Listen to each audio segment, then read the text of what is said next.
Ladies and gentlemen, welcome to Hero Movie Podcast, your greatest source for superhero movie discussion in the multiverse. I am your host, Adam Portrais, and I'm joined by Sean Koufax. Hi. And, of course, Bruce Leslie. I'm a prickly pear, and naked is the only way to go to Stonehenge. Isn't it, though? We are going on an adventure ourselves all the way back to, what's the year on this thing? 2014, maybe? Yeah. We're going to be talking Thor the Dark World. We've covered the other Thor movies, but we've taken we've kind of been skirting this one for a while, and we're going to find out if that was actually the smart thing to do, or if, maybe we've changed our minds since this last Thor movie and everything. Who knows? But before we get started and everything, do want to thank everybody that supports this show over at patreon.com/HMP. There you will find pre-show, post-show, and of course the Dinger Zone. This week's Dinger Zone, everybody, is it's giant. It's about 45 minutes long, and is us talking all things Marvel and a couple other little things from the San Diego Comic-Con this year. So and we're probably going to be doing more of that on the next Dinger Zone as well. So check us out over at patreon.com/HMP. And I'm going to do something a little bit different because I want the month of August to be Listener Appreciation Month. So even if you're down at the $1 level, we're going to get you the Dinger Zone, because I want people to see what they're kind of missing here. And especially with, episodes like we just put out today, I think they might go, maybe this is worth checking out. So head on over to patreon.com/HMP today and join up. So Thor the Dark World. Why haven't we done this yet, guys? I don't think we've avoided it intentionally. We've just had a pretty organic schedule where things come up, and then when we are stopping to think of something, we just don't think about it. I think a lot of people don't. This is one of those MCU movies that you just don't think about that often. But then Endgame kind of refreshed our memories a little bit, and we said, hey, let's cover this.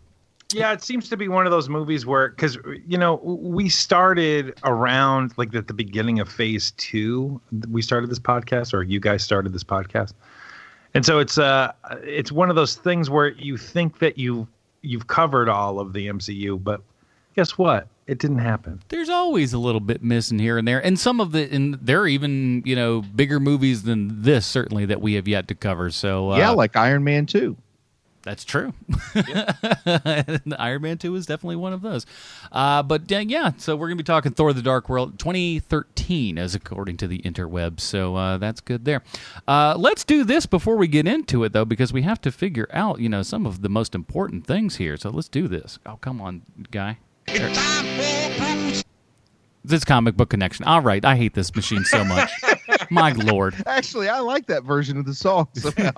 It's what we call truncated. Start with high energy, end with a quick statement. Done. Malekith the Accursed is a Thor villain created by Walt Simonson, who first appeared in 1984. And just to be clear, it was Malekith that first appeared in 1984, not Walt Simonson. He was around before then.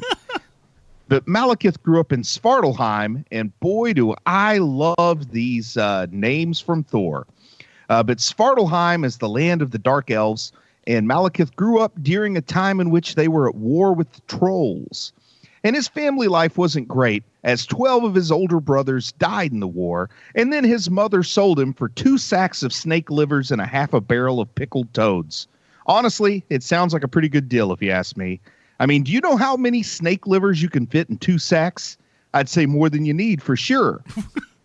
But in Norse mythology, dark elves are called Svartalfar, which literally translated means dusky or swarthy elves. And I just want to go on record as saying I think it's good Marvel didn't go with swarthy elves for the name of the Svartalfheimians. Now, as far as the way Malekith looks, he seems to be more inspired by drow that were introduced into the D&D universe in 1977 than he does to any of the Norse mythological depictions I found. Strangely enough, in Scots dialect, drow means troll rather than elf, but was used to refer to any number of evil sprites. Now, after being sold by his mother, Malekith found gainful employment burning bodies. And this worked out well until he was captured by trolls, and not the cute Justin Timberlake kind of trolls, but the evil, scary kind of trolls. And while he was in troll prison, he met a wizard. And the wizard helped Malekith escape, and Malekith repaid the favor by killing the wizard. But not before the wizard zapped Malekith and scarred half his face. Guys, it's killing me because Malekith is misspelled every time to something that autocorrect thinks is more appropriate than Malekith. So I'm stumbling a little bit. But Malekith went on to kill his snake liver-loving mother, and he also stole her dogs, which happened to be the hounds of the Wild Hunt. His next adventure took him to Earth, where he used fairy food to influence humans and capture the cask of ancient winners, which the astute listener will realize is something I'm pretty sure we discussed in the animated Avengers Christmas movie a couple of years ago. Now, Malekith also convinced one of his dark elven brethren, Algrim the Strong, to fight Thor, which results in Algrim falling into a pit of molten lava.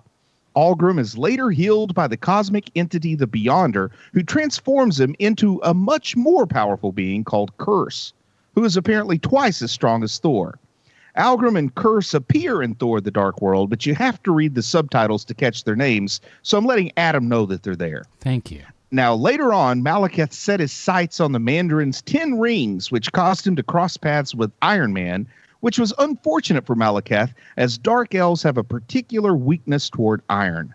Now, Malekith found himself once again in prison in Niflheim this time, but he managed to escape, and he went back home where he was elected king because Dark Elves respect those they fear, and they all definitely feared Malekith. Now, Malekith managed to strike a deal with Roxxon CEO, who just happened to be the Minotaur, because it's Roxxon after all. And the deal gave Roxxon mining rights to all 9 realms once Malekith conquered them. Most recently, Malekith was a big bad of Marvel's latest event, War of the Realms, an event in which Malekith has successfully conquered 8 realms, and he attempted to complete his set by conquering Midgard. Thanks to multiple incarnations of Thor and all of his superpowered friends, Malekith gets stopped, and Odin dons some sweet golden Iron Man armor. Now, War of the Realms may have had some tiny similarities with Thor the Dark World, but with a story I could actually follow that was written by Jason Aaron. We know that there is a 2-pronged future for Thor in the MCU, but what I want to know is if they'll ever bring Malekith back and maybe make him cool the next time. All signs. Let me get my little 8-ball here. All signs point to no. Let me pull up my jump to conclusions, Matt. No, I broke my ankle. Yeah, that's how it tends to work a little bit. So yeah, man, this one is directed by Alan. What was it again? Alan Taylor. Very generic kind of name. And he took over the spot from Patty Jenkins, who would then later go on to do Wonder Woman. And listen, if we're comparing 2 films here, I think I got to go Wonder Woman. That's just the first blush. Yeah. The box office definitely goes Wonder Woman. I will say this, though. This movie made a lot more money than you might possibly expect. On a budget of $170 million, it made $644 worldwide. So it made more money than Thor did. There's also the other thing with this movie, which is that, when it first came out, not everybody loved it. I mean, listen to us talking about how often we think about this movie. And, I have only seen it the one time in the movie theater until this week. And it's one of those movies where when you dig a little deeper into it, like, Chris Hemsworth was not super happy with being in Thor the Dark World. And that's when you started hearing those stories of like, oh, hey, he might want to not be Thor anymore. Like, you kept hearing stuff like that. And then you have that. You have Alan Taylor, the director, who said, I will never work for Marvel again after this movie was over. And then you have Natalie Portman, who very, very clearly does not want to be in this movie as you're watching this movie. And so all of those things combined make this a movie that people look back on and go, you know what, I'm like, this is not my favorite Marvel movie. But the thing that this thing has going for it is that, one, people haven't been pouring over Thor the Dark World. It's not something where people are doing a ton of deep dives on it. So when they bring it up in Endgame, it was like, oh, right, Thor 2, that's a thing. I totally forgot about that.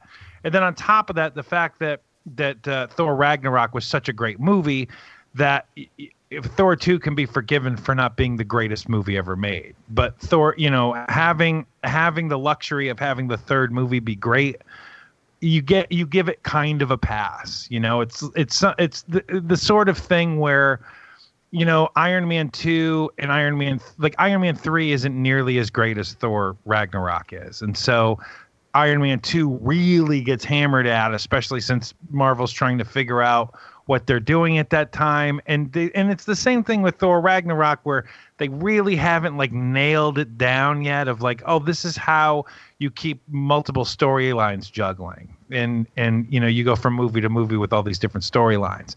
And so it's kind of ham-fisted and kind of, like hardwired, and it's not quite there yet, but it's getting there. Here's what I think is the thing that hit viewers hardest in a negative fashion, especially if you take from it, our present day point of view on Thor. And we know how much fun, at least for me, and I think I'm speaking for a lot of others too, I really enjoy Chris Hemsworth as a little bit of a dopey, self-confident, and it gets really funny when it's misplaced confidence in game. But we like the Thor as a more comedic character. Even when he's like in his sad, dark, brooding phase, he can still say something really kind of dumb, like they're playing, okay, he's gotten by on his looks and muscles, and he's never had to develop his intelligence very much. I think that some of those elements were first introduced when Joss Whedon directed Avengers. I think we got our first clues at like how Thor could be a little bit more fun because Joss Whedon has a very definite style to what he does. And regardless of what you think about Joss Whedon present day, everyone loved Avengers. Yeah. And the problem is that this Thor the Dark World comes out after Avengers, right? So we've got a little glimpse at how Thor should be handled, and then we go back to seeing him directed by a guy who is a great director of episodes of Game of Thrones, and he tries to direct this like that instead of directing this like what we expect a Thor movie to be after seeing things like Ragnarok and Infinity War and him interacting with the Guardians of the Galaxy at the end of Endgame. So I think it's really just because I think if this came out before Avengers, it would have been received a little bit better. I really do. You're probably not wrong there. Well, let's get into the movie proper here and everything. Here is the fake trailer for Thor the Dark World.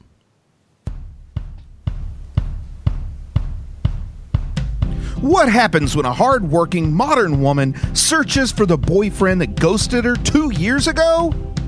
Well, she gets infected by an ancient entity and things get a little crazy. Thor the Dark World, a perfect date movie for the most romantic month of the year. No Shave November. Buy plenty of popcorn. Bruce, I'm going to be honest, I have no idea what that means. What? I love that so much, Bruce. I love that so much. Buy plenty of That is exactly what fake trailers are supposed to be. That is so great. Good job by you. This, of course, it's a feel-good popcorn movie. It's a rom-com. Okay, it sounded dirty. You didn't think that these two wacky people were going to be able to work out their differences, but in the end, they're in love. What do you know? Good. Yep, Chris Hemsworth, Natalie Portman, Tom Hiddleston, Stellan Skarsgård, Anthony Hopkins. Just everybody. Everybody that's in the Elba. All the cool cats, man. Right. So yeah, you're right though. I mean, coming off of Avengers, it feels like they should have done something a little bit different, but at the same time, I feel like where their head was at was like, hey, we had Branagh come in and do this Thor. It was very kind of Shakespearean. That's precisely why we got Kenneth Branagh to do it. And they kind of I think they felt like they needed to still kind of have a little bit of that in there. And ultimately, as we've seen with Thor Ragnarok, that is not the case. So yeah, I think that's what they were still kind of grasping onto, and I think, like we've said a couple of times now, everybody in this is just kind of, they're doing okay. They're not, giving a horrible performance, but with one exception. One exception, and then of course is Hiddleston, who's killing it. Yeah.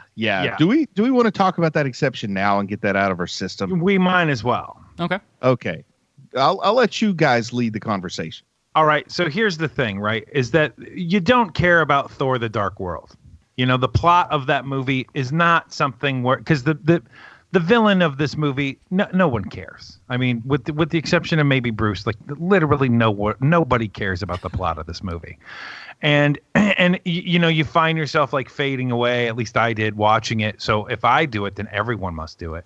Fading away as you're watching a movie, and then we see the Hannibal Lecter version of Loki, and everything changes on a dime. It's the best movie you've ever seen. Everything about anything with Loki in it, the kind of chemistry that Loki and Thor have in this movie are really what they need for Jane and Thor to have, and they don't have it. Because those two actors and those two characters work so well together that I could almost see a movie where it's like Midnight Run, but with Thor and Loki. You know, I know that they said that that's what Thor Ragnarok was going to be with the Hulk, but they really honestly could do that with Thor and Loki, and everyone would see it always, everywhere, because it's such a good idea, because those two characters are so great together. But whenever you are seeing Malekith, where if it's a Jane thing, and I know that Kat Denning, is that her name? Mm-hmm. Yes. When Kat Denning, I know she is supposed to be the comic relief. She is not funny in this movie. Maybe she is hilarious on Two Girls and a Pizza Party or whatever show that is that she's on. But she is terrible. She is terrible in this movie. She's cloying and annoying, and she does have that one line where she misnames the hammer again, and that's funny. But basically everything else, every time she shows up, it's a bummer. You know what I mean? And it's this script is clearly written by 75 different people, because there are drop plot lines. There's like themes that they start and then don't finish. But you can always go back to the Loki stuff, and that's what makes this movie good. Is that, yes, it's not the best one, but watch it specifically so that you can watch Thor and Loki play off each other, because they are so terrific together. I think Kat Denning didn't have much written for here.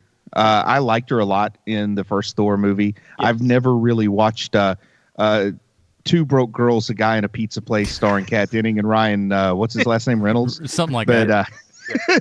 But I really all I know about her is the Thor movies, and I remember myself thinking, oh, I really like her, and when I saw this movie, you hardly know that she's there, which is too bad. There's a couple just like, hey, all right, well, that's a joke you made. Another one. There's another one. I mean, they're fine. They're like 2s, 3s. Most of the movie takes place on realms other than Midgard, so it's hard for her to have much of a role unless they zapped her and the intern Ian along too, which, boy, that would have been weird.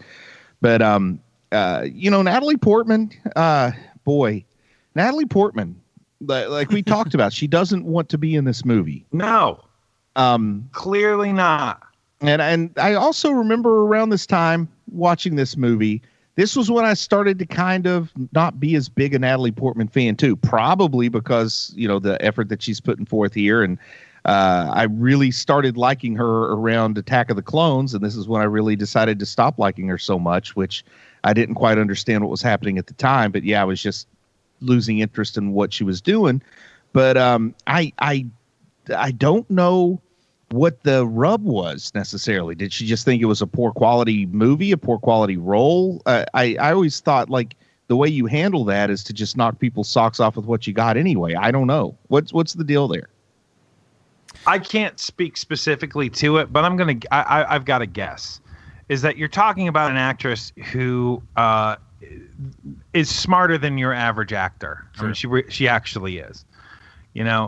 Where if you have a pretty dumb script, if you have a director that also is not having a good time, she is going to then also be a problem on set. And she's professional enough to know, like, oh, you know what, I'm just gonna hit my mark, say my lines, and go home. And that's really what this feels like. This performance feels that way, because we're talking about the same person who is, I mean, it's not just the genre of movie, because she's very, very good in V for Vendetta. She's good in other nerdy properties. She just doesn't want to be in this. I mean, clearly doesn't want to be in it.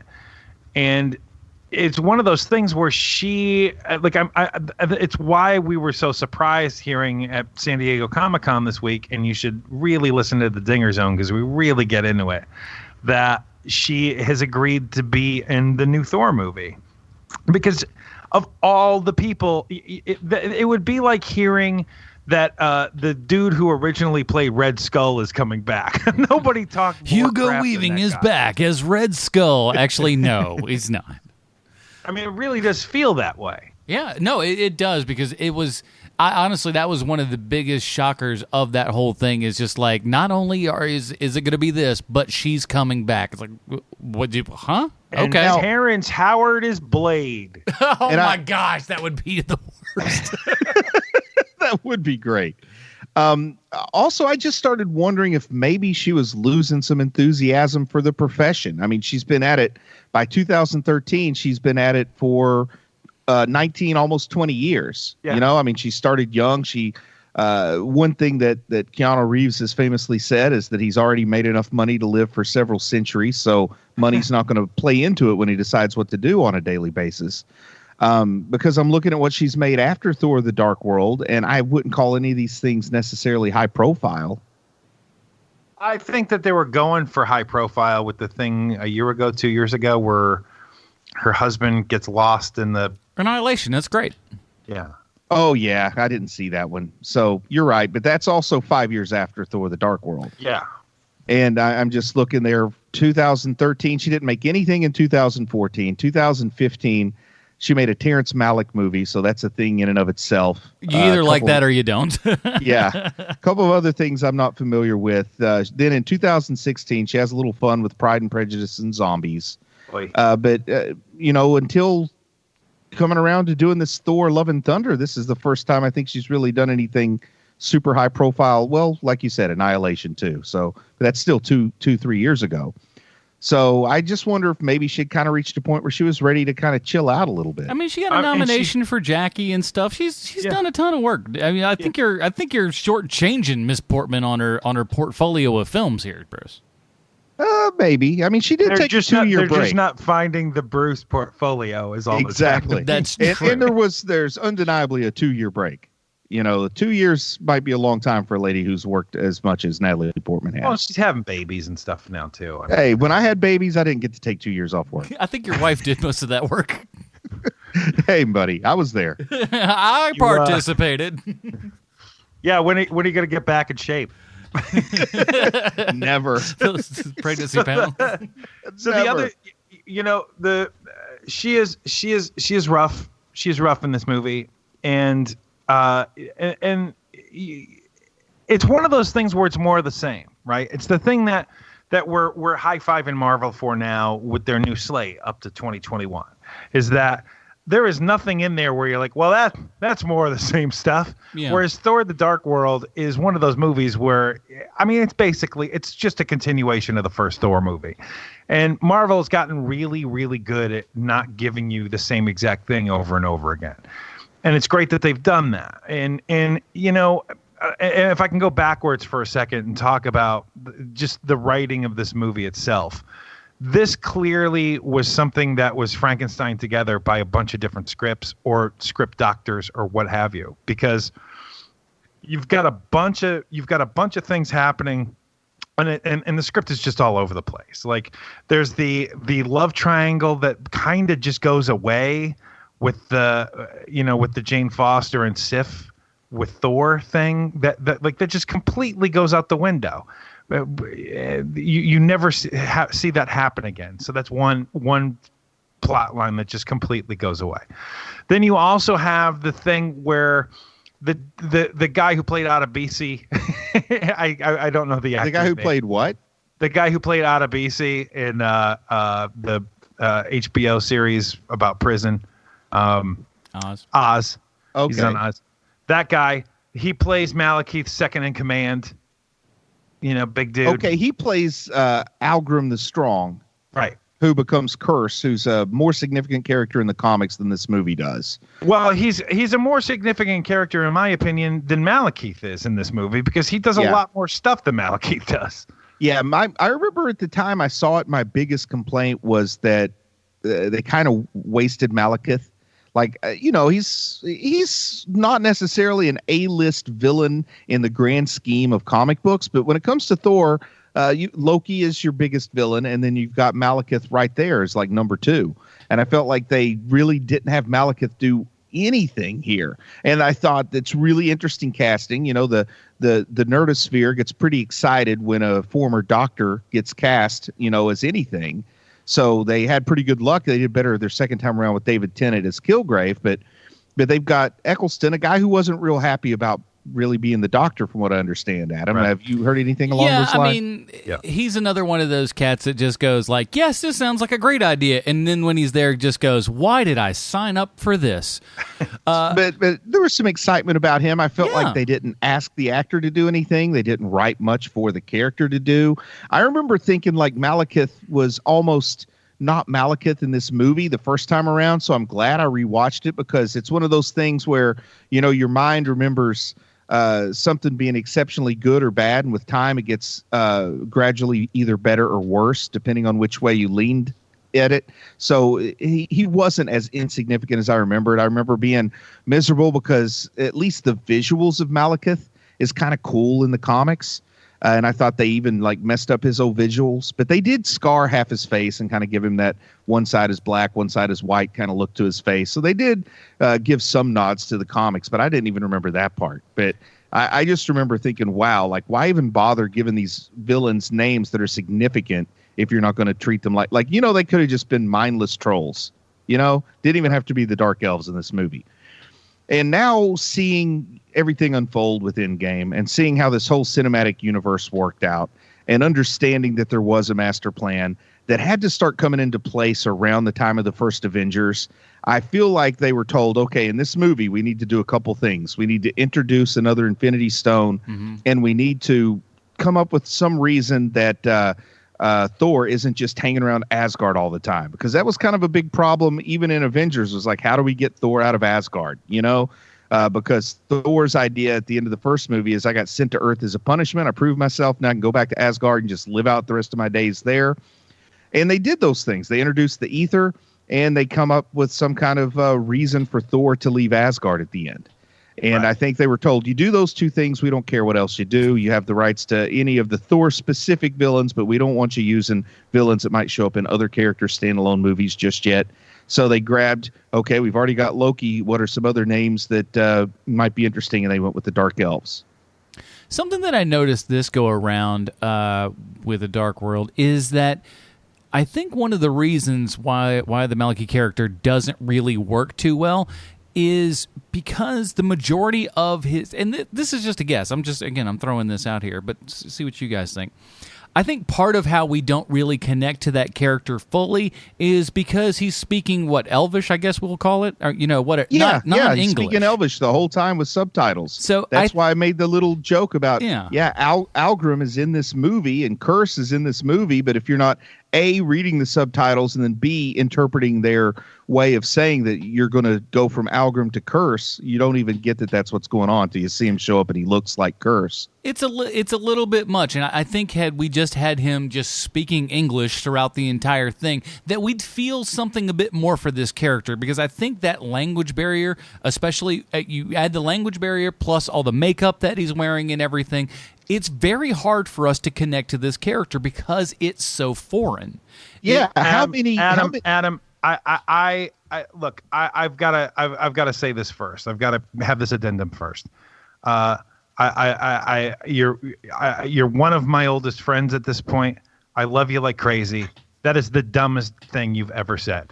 Is that just because someone is speaking a different language doesn't mean an audience can't connect with them. No, I'm not saying that. I'm saying this one doesn't. The reason why you can't connect with this character has nothing to do with the fact that he isn't speaking English. It is because everything that they do is completely inconsequential. Whether you have like when you see Thor's hand get cut off that first time, you're like, oh, holy crap, I can't believe we just saw Thor's hand get cut off. Oh, it's going to be just like Old Man Thor. This is going to be so great. And then it completely goes away. And the second that happens, you do not care what happens in the plot for the rest of the movie. Because you're immediately taken out because nothing matters now. And interestingly enough, in the comics, it is Malekith that's responsible for Thor getting his arm cut off. That's cool. Yeah. So I know that's maybe the Easter egg they were trying to drop there. But I'm going to take a line somewhere down the middle. First off, yes, he doesn't do anything that's consequential, and the story does undermine it. But even in a movie that's mediocre, if you have a great performance, you can still get pulled into it. Case in point, in this very movie, as you've already brought up, is Tom Hiddleston. I don't know if Chris Eccleston is an incredible actor or not. You know, I've seen him in two things, this and that one season of Doctor Who that he did. But let's say that he was, because there's no real reason that he needs to be speaking Klingon here. So let's just say he was delivering his lines in English and leaving his natural accent in there and everything, just to, you know, because this thing's full of British and Australian and anything other than an American accent for the most part. Maybe we do find him a little more sinister. Maybe we relate to him a little bit more. That's just my point. I'm not saying that you're not wrong, Sean, because that's the major portion of it. Absolutely. I absolutely agree with that, is that this character is not constructed well. But if they wanted to give it a little bit of, you know, relatability, that's just another hurdle that they had to put in front of this character that they didn't already develop well enough to begin with. I'm just saying they weren't doing themselves any favors is all. Just think how much better Jabba the Hutt would have been if he spoke English with a Brooklyn accent. And that's exactly what my point is. That's exactly my point. Oh my God, I'm having such a hard time not cursing tonight. I get it. I agree. So here's the other thing about this movie too. And this is why everyone's completely shut off from this movie. Yeah. Is that not only does nothing matter because there's no stakes in this movie, because yet again, it's one of those things where not only is this dude trying to destroy Earth and every other realm, he's trying to take existence away completely and totally.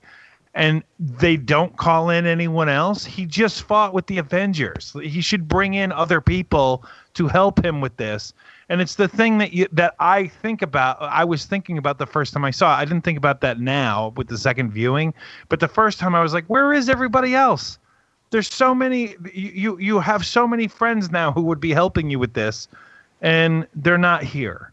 And the reason why you don't even bother to throw away a line that says, "Oh, they're not here. We can't get them." You don't even bother to do that. You just pretend they don't exist. Right. Exactly. Even worse than that, they're talking about Kat Denning and Jane Foster back in London are worried S.H.I.E.L.D. is going to show up and take over the scene. You know, and even right. With like, oh man, S.H.I.E.L.D.'s going to show up any minute. S.H.I.E.L.D.'s going to show up and ruin our day. And S.H.I.E.L.D. never shows up in any capacity whatsoever. Right. And so the second thing that makes this movie not work is that they need to have the second Infinity Gem, right? And so this is the reality gem is what we're dealing with in this movie.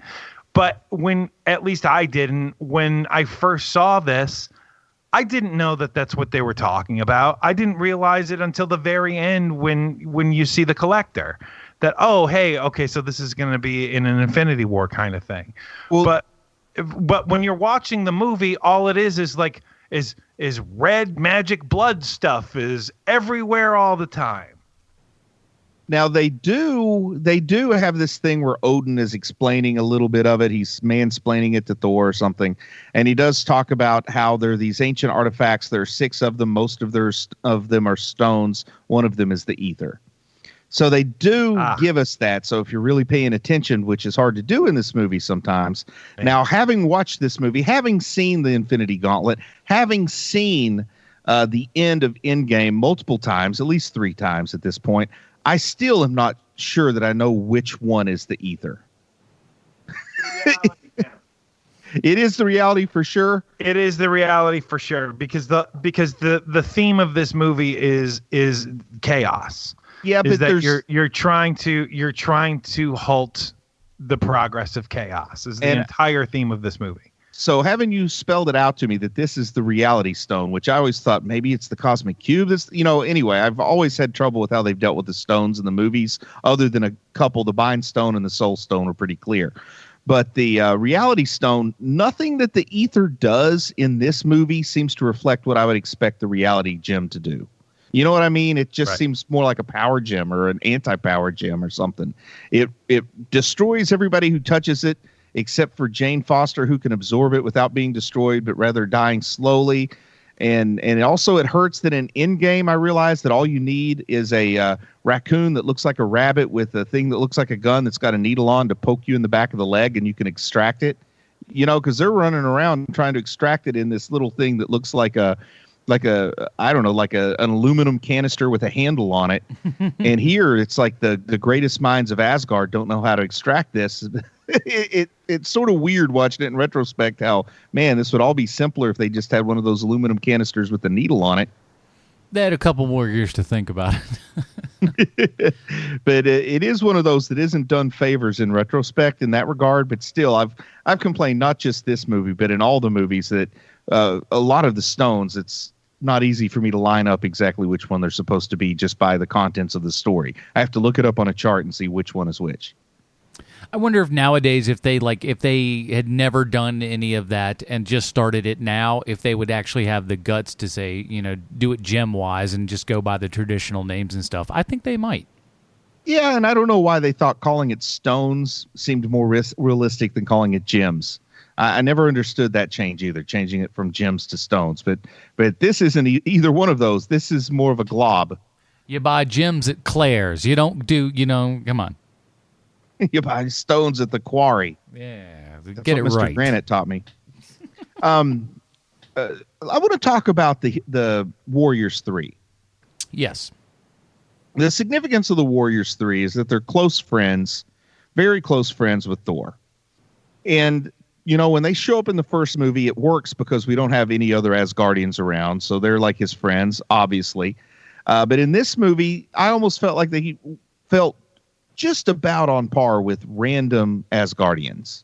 And I think poor Hogan's not even in Asgard. He's off at Fartelheim or something. I don't know. I hate these names. Nipplheim. We're Fartelheim. going over to Fart and Nipplheim. Yeah.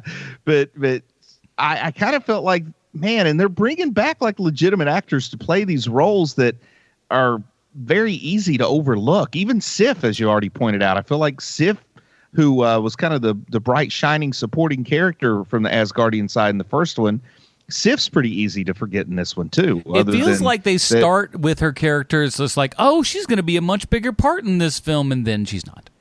And here's the feeling I get with Sif in this movie, is I kind of feel like Odin really wishes he could break a little bit of that off, but since he can't, he's really trying to live vicariously through his son. Like it's weird just how much he's trying to point his son in that direction. Yeah, it's true. And seeing Zachary Levi in this and seeing just how little he has to do and seeing how much he shines, I'm wondering how much of him shining has to do with we know where he's headed. That he's, at least for me. Now here's something. I want to say about Fandral, the character that Zachary Levi plays. He does have one nice scene where he gets to be the guy in the skiff that catches him and takes him out. That's and I fun. love the character of Fandral. I know he's based on Errol Flynn's interpretation of Robin Hood, but growing up, I always saw him as more of a Dread Pirate Scott kind of guy. But the thing with me here is, even though I know it's Zachary Levi, and now the first time through, I don't know that the name Zachary Levi would have meant much to me. I just knew he was recast. But even knowing that it's Zachary Levi and having Zachary Levi's face in my mind pretty clear from both Shazam and the Fabulous Mrs. Maisel, I still don't see Zachary Levi when I look at Fandral. I think that's both cool and bothersome. Like I really want to see it. And I don't know, does he have prosthetics on and stuff? Or it's is it the just hair. It's all the hair. The hair. Just the hair. The hair and the facial hair throw you off. Yeah. It throws me way off.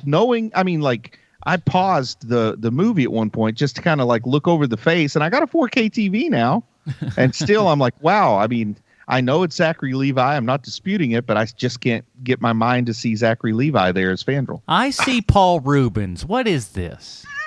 Oh, I forgot. My Pee-wee filter turned on. Every character's Paul Rubens. You got to turn that one off. It's on by default in your TV. It'll, you don't want it on there. Well, it was a Christmas gift. My wife knows me. It's got the exclusive and Ray Pee-wee package. Stevens, another guy I really like, and I feel like, man, I wish that Volstagg had a little more to do here.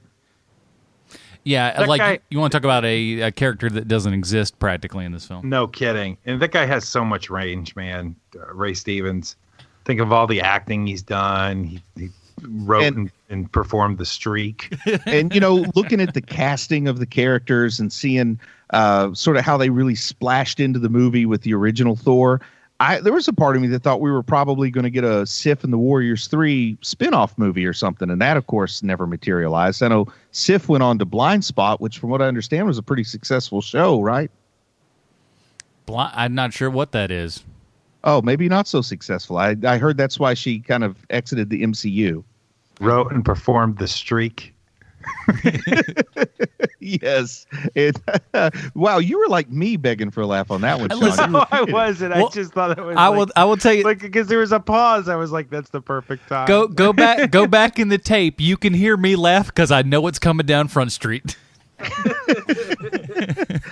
It's Me Again, Margaret was the superior song. I like the day the squirrel went berserk, but that's just me. So there are a lot of people in this movie where there's a lot of actors working in this movie where you're just like, oh wow, they really aren't giving her much to do, huh?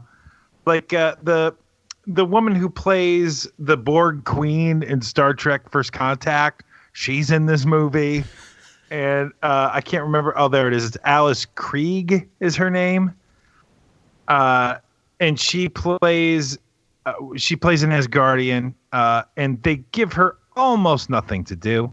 Yeah. You have Anthony Hopkins in this movie, and the thing that I know about Anthony Hopkins is that when he has lines, like if he has lines on a page, like let's say he's reading a script, he puts in some scenes he puts RNA, which means requires no acting. All you have to do is just say the lines and be Anthony Hopkins. I'm thinking that 90% of his work in this particular Thor requires no acting. I think he all he has to do is be Anthony Hopkins and say a couple of lines and wear and wear an eye patch. I was about to say his depth perception in this was really difficult. So listen, who's to say he's not acting? Even as much as we love Heimdall in these Thor movies, he does not have a whole lot to do in this movie. Yeah. Yeah. He has his one spot where he detects the invisible ship coming into Asgard, and he like runs along the cables on the suspension bridge and jumps through the air and digs his sword into it. And he has like a really cool shining spot in all three of the movies where he gets his moment to do something. But overall, you're right. He doesn't get to do a whole lot. Not really. Not Idris Elba levels of cool. Yeah, that's why it felt like, when we finally get to where we get with his character later, that it was just like really freeing him of the burden to have to play this character. He looks like he has a much bigger role in that Calvin and Hobbes movie they're making. Yes, perhaps. But I want to talk about the guy that plays Eric Selvig. First off, I think it would really be a lot of fun because they filmed on location in London for some of this, right? Yeah. I think it would really be fun to take that trip out to Salisbury or wherever and run around naked at Stonehenge. And I know they make you put a sock on it, but still, I just think that would be a lot of fun to run around Stonehenge like he was doing. That scene looked fun to me. It's only Bruce that would just be like, what would be fun? Disrobing and being chased by people to be arrested. Around Stonehenge. Stonehenge. The streak. And also, what's the family tree with all the stars guards? Are they stars guards, scars guards, guard scars? Well, you've said it 58 times now. I don't know what's true anymore. It's Skarsgård. There you go. So what is the family tree? Like he's related to Pennywise the Clown, right? That's his son. Okay. Yes. He's also related to the guy from True Blood, right? Also his son. Is he related to the guy from Vikings that plays Floki? I don't know who that is. Gustav Skarsgård. Yeah, it's Gustav Skarsgård. Yes, he is the father of Gustav Skarsgård. Is the circle above the A? If the answer is yes, then that's one of his kids. Man, what a talented family. Yeah. That's a good group right there. Because they're all actually really great in very different ways. Yeah. I love both of my parents. I wouldn't trade them for anything except for maybe Stellan Skarsgård. Because even if I didn't make it big, I'd still have plenty of relatives that made it big, and they'd probably get me nice gifts. The funniest part is Bruce's dad actually listens to this show, so yeah, I wouldn't trade him for anybody. But if I did, it'd be Stellan Skarsgård, because I've always wanted to live in Sweden. Well, there you go. But if you did, see, that's better. That wraps it up in a better bow to where it doesn't sound like you're just like, listen, I'll trade my dad for any B-level celebrity. I could just imagine all of them riding their bicycles together in Stockholm, and everybody just waves and claps for them. Pretty much. But yeah, no. Listen, he's good. We do need to quickly touch on I think this is one of the more underrated Stan Lee cameos because it's a great little 2-second joke. Can I get my shoe back? It is a pretty good joke. So much fun. It's just like he's in there. It's half a second, but it's real good. It's funny. Awesome cameo. It's also one of those where you could see it coming from a mile away, where you see Skarsgård in front of the blackboard, and it's like, well, he's either talking to no one in a room or he's like in the loony bin. Yeah, everyone's either gonna go like, oh, this guy's nuts, or right.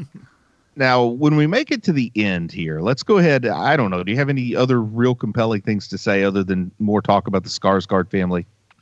Just that what a dynamo of a family. They've really moved up the ranks of like acting families, when you really think about it. I mean, the Baldwins have really fallen off. Yeah. It's got to be the Skarsgårds at this point, right? Oh, yeah. At least until Manuel Lewis has some kids. This is all right. Well, there we have it. Man, I'd love a whole bunch of like Mr. T kids. We had to roll Bobby T, Billy T, Mommy T. If they had Susan a Mr. T show that was basically like an action version of the Partridge Family, I'd watch that. They did. It was a cartoon. It was called Mr. T.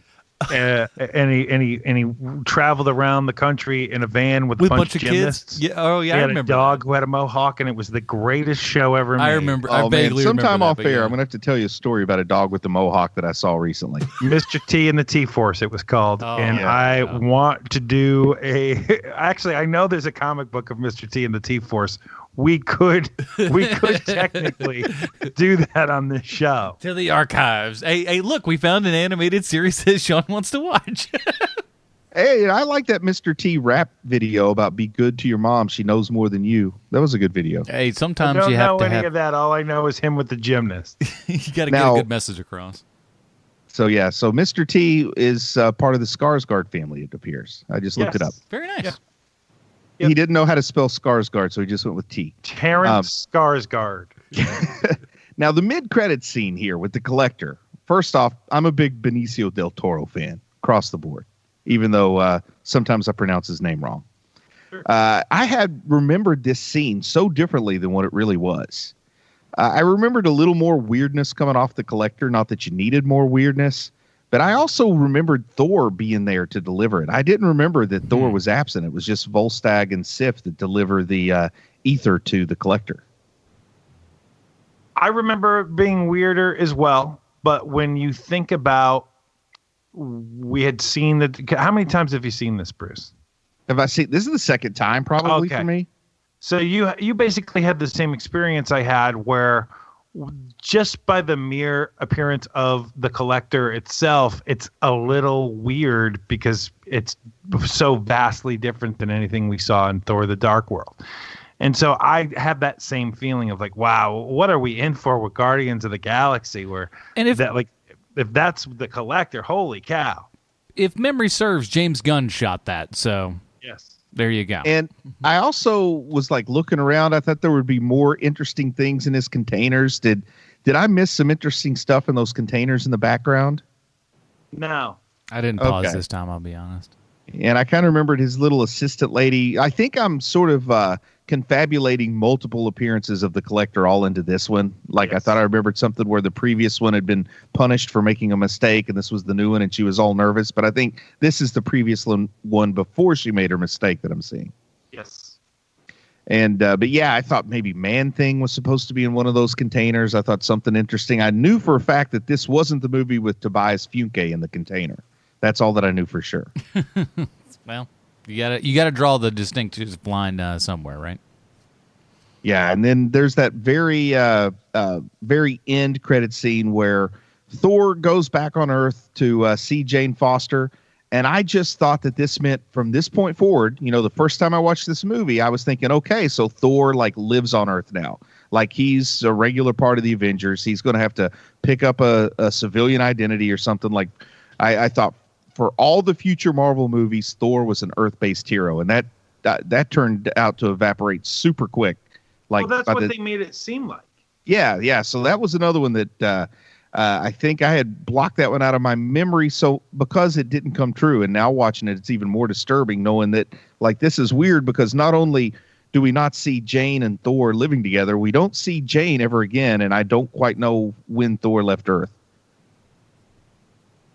I don't care one way or the other, because at the end of the day, this movie was not nearly as satisfying as. And that monster's still around. running loose. Is that something they wrapped up on Agents of S.H.I.E.L.D., or is that monster still like running loose out there? He's in Ghostbusters. Oh, perfect. Which Thor was also in Ghostbusters, right? Yeah, and Ant-Man will be in the new Ghostbusters. So there you go. It all fits. And he's good in Parks and Rec, a show I now watch. Yeah, Welcome to the jungle, buddy. All right, now, before we get to our final rating here and everything, we do have to ask ourselves one of the most important questions of the day, and that is how this movie relates to Sylvester Stallone. Thank you, Adam. I have a prepared statement. And thank you, Kramer Morgenthau. Thank you for being the director of photography on Thor the Dark World. Not because of the lighting, not because of your shot compositions, but because you were the DP on Creed 2, which stars a guy that's the same age as everyone's grandfather. If your grandfather had a 40-year history of doing whatever he wanted whenever he wanted to do it, and his name was Sylvester Stallone. Creed 2 is a movie we've never really gotten into before because there hadn't been much that came out about Creed 2, but some of it has. So, for instance, 1. In November of 2018, Stallone stated that he'll probably no longer play Rocky on screen, which is sort of like Kiss saying they won't be performing live anymore. No one believes them. You know they're going to be performing live again, but people let them call every tour their farewell tour because it's Kiss. And if you're a Kiss fan, you know that Kiss is going to be lying to you. And when they're not lying, when they're finally not lying, Kiss needs to call their actual farewell tour. Paul is actually dying, so this is actually our farewell tour. Director of the first Creed, Ryan Coogler, wanted Sylvester Stallone to direct Creed 2, but Stallone said no. And they went with director Stephen Capel Jr., a good move, seeing as how Sylvester Stallone has never been one to completely take over a film shoot and acts professionally in every way to directors that he thinks he can roll over. The third thing, Brigitte Nielsen is back playing Ivan Drago's ex-wife, and in real life is Sylvester Stallone's ex-wife. They were married for 2 years. What were they even like together? Was their wedding cake made of cocaine? What could those two people possibly have in common that they thought to each other, oh, we got to get this thing down on paper? But to their credit, there's no stories of the two throwing down on the set of Creed 2, which means that when Stallone was writing the movie, he must have called Brigitte Nielsen and asked if she'd do the movie. And while it's not nice to think about, it's not like producers were knocking down Brigitte Nielsen's door asking about her availability for the next big project. So she said yes to Creed 2.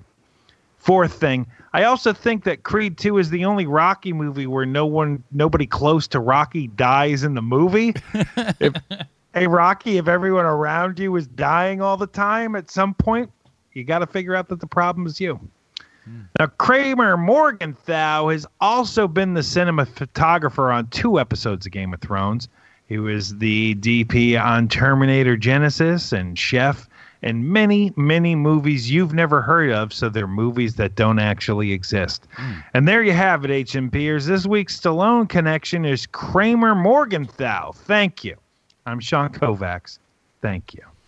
Yes, indeed. Thank you. And now we'd like to just remind everybody that we don't do a regular kind of rating system here. No. We have our own patented Robin rating system. If you'd like to check that out, head on over to Facebook.com/Hero Movie Podcast. It's right there at the top of the screen. Bruce, where does Thor the Dark World fall on the Robin rating system for you, sir?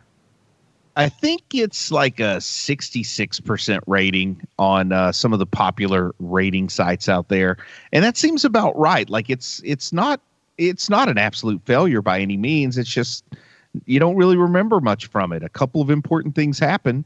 We get another Infinity Gem. We get a reason for Thor to not be just chilling in Asgard all the time.